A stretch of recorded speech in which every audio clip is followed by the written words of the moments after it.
This week we are improving the street bike swapped Banshee.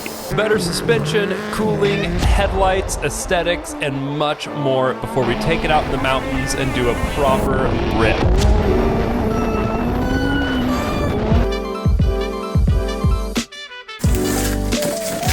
One of my favorite things about working at Grindhard is I just get to open boxes all the time. It's like Christmas, just all the time. Crispy parts. Yes, it's a box inside a box. 80% a radiator. 99% the radiator. I like to live dangerously. Oh no, don't do it.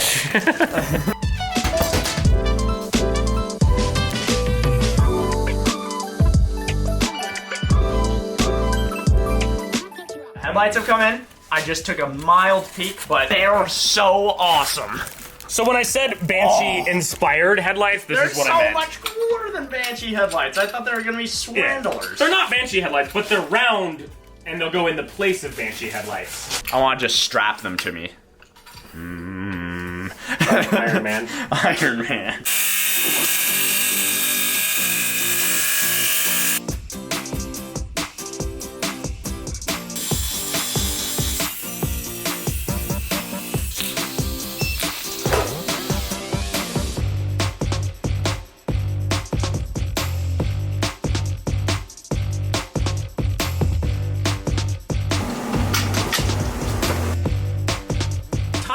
This thing look, sound, and hopefully perform a whole lot better. We got this, rear fairing bit, shiny little muffler. We'll definitely want to take this baffle thingy out because that'll just completely choke it down to nothing. If you look through there, like, you can't even see through it.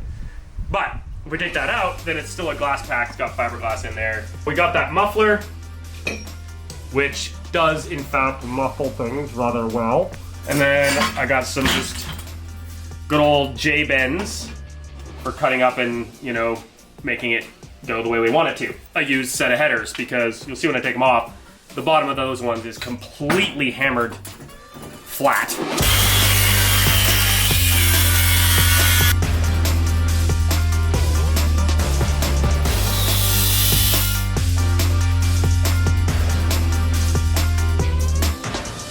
That's why we wanted to replace this.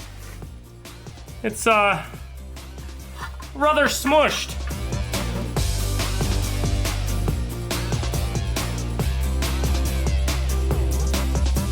And the muffle does muffling. I'm gonna add in a V-band flange down here to make this rear section removable.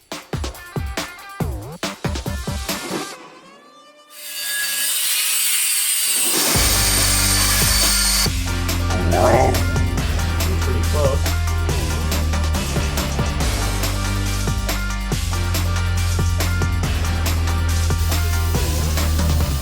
I also did a very simple mount here, and then I cut off one of these off the side of this. Those are mounts for like dune whips or whatever, dune flags. And we don't need two. I was gonna cut one of them off anyway. So, and I just re-welded it on here with the little rubber thingy in there, and then it came with this little rubber. Or like little steel ring, and then that holds it real nice. I've got a random bolt that's the right, or nut that's the right thread pitch for this teeny tiny O2 sensor. Now I just gotta drill a hole over yonder.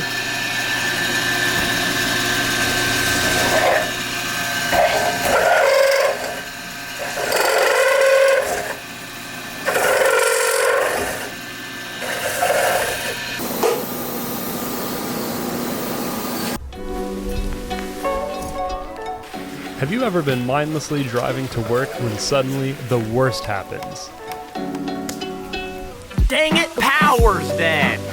But thanks to the EcoFlow Delta 2 portable power station, you don't have to worry about this anymore. Because you have enough power for 90% of all of your appliances easily brought with you wherever you go. Something I like about the Delta 2 is it's a super portable design, and it has this little beveled top so it holds the things you're charging in. But also what's unique to this is they're expandable. So you can put one on top of the other. There's this port right here where you can plug them into each other. Not only will that double your battery capacity, but it will also double its potential output. You can stack these things to whatever your needs are, for whatever appliances you're trying to power, but even just one unit can power 90% of the things in your household. Also, this unit connects with the EcoFlow app on your phone over Wi-Fi or Bluetooth, so as you're charging or discharging it, running your fridge during a power outage or something, you can check on your phone how long it's going to go for. Also, you can charge it with your solar panel. You can plug it straight into the wall if you know a storm's coming up and you want to make sure you have 100%. And you can charge it with a 12-volt outlet in your car. And charge 12-volt outlet stuff with your unit. The whole thing folds out of this bag, which the bag is actually what holds the solar panel up, which is pretty convenient and super portable.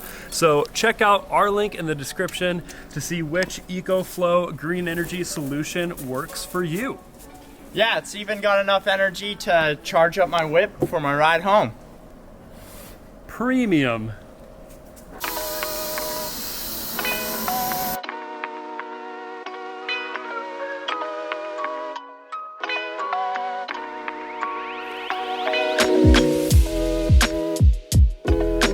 All welded up, got the O2 sensor bung in there.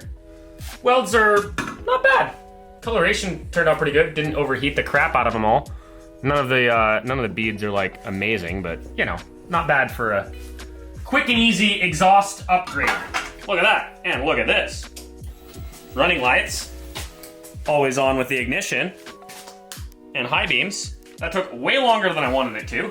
The street bike fairing that we bought for this super doesn't fit. But we had this piece of Banshee plastic sitting around that was just waiting to be thrown away. So I chopped it up a little bit to make it fit around this seat thing. And you know, that doesn't fit half bad.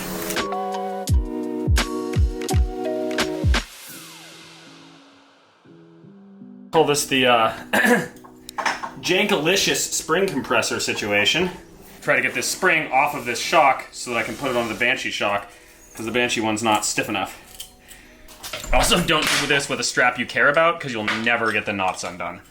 Just a piece of whatever that you can just cut up and toss out. In theory, this spring's stiffer. Sproing for two completely different shocks of completely different makes for utterly different vehicles. That fit together rather well.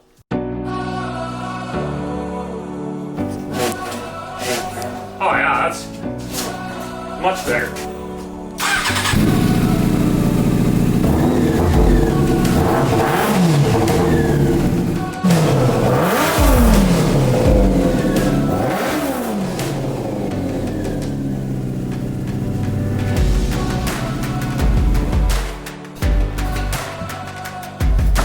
Had to bring the Banshee out somewhere a little more exciting for some ripping around. On the property, there's not exactly enough wide open space for 600 cc's of 6-speed street bike. And yeet. But here there is. Oh yeah, we got miles and miles of wide open forest roads and tight little trails and rock sections. And right here we've got like a little, I don't know, gravel pit rip area. The EcoFlow is a great seat for my piloting position. This is gonna be a good time.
believe how quick that thing is. Dude, it's so fast. He was just driving behind the truck, and I think he's overheating, so he's just gonna blast ahead.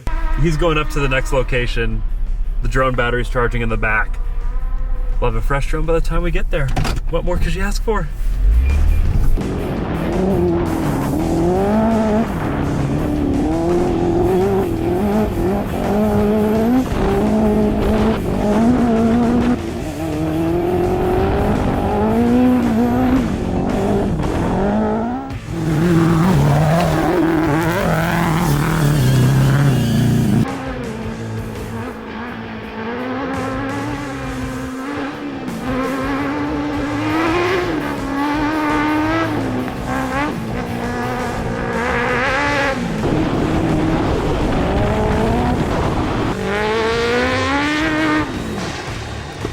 Oh. God.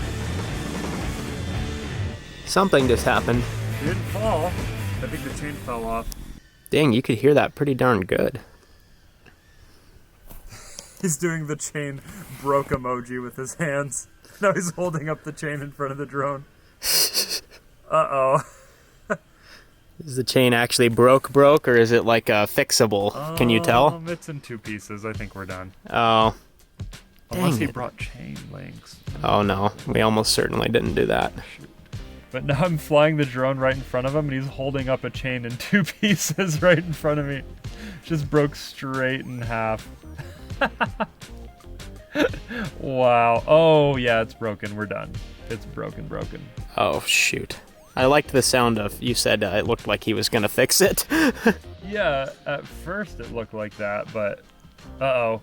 He's directing me to the back of the quad. Is the axle bent as well? Oh! The sprocket is pretty much folded like a taco, dude. Dang, I'm glad he stayed upright though, that's good. We're done. Double thumbs down. Oh no. At least he didn't crash. I mean, for real, his skid marks are probably like 80 feet of just lockup. He was going so fast. Dang. Honestly, I think we're pretty lucky to just get out the way that we are now. Yeah, this would have been a pretty bad crash too, down that hill. Oh yeah.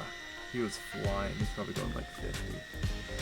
Oh, well, I can send the rest of the battery flying through the treetops. This is sick.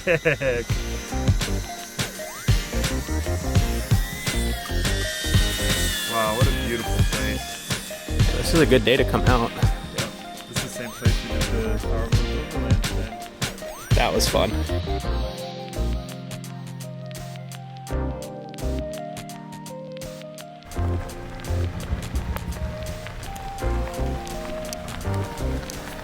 Yeah, he slid for a while. Yeah, I was going fast. Yeah. And it's hard to say which of the things failed first. Yeah. Because obviously the chain broke, but that may have been before or after it derailed from the sprocket, which may have been before or after this broke.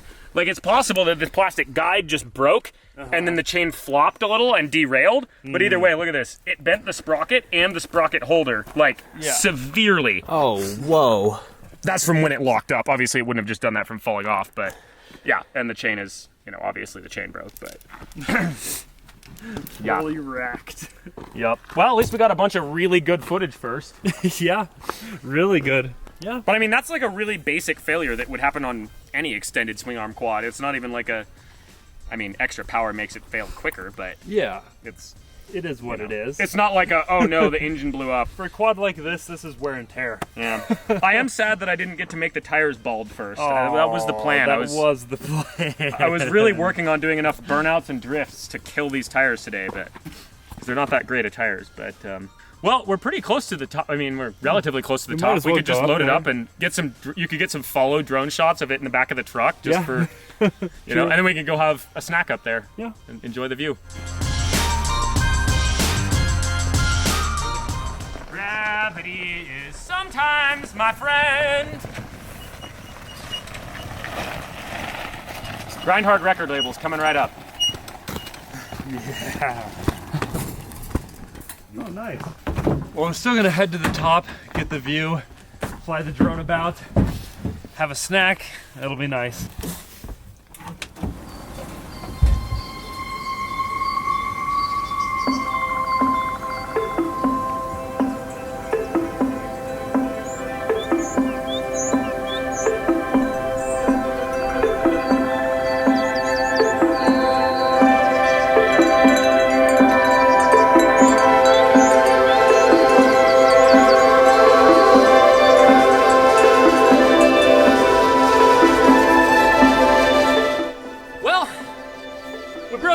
but that's normal.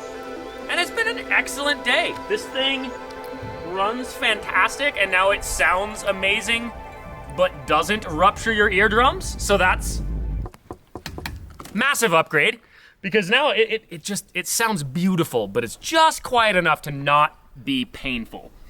And the suspension upgrade was a huge improvement on ride quality. Fenders help a lot. You don't get blasted by rocks, and also help a little bit of stability. You can kind of hug them with your legs as you're leaning and drifting. Headlights, well, they look really cool, but it's not dark, so I don't really know how they perform. Oh, they look good on camera. But yeah, it's been a great day, so we'll have to take this thing home and fix the chain situation and, you know, keep upgrading it here and there. Add some better front suspension, you know, the usual.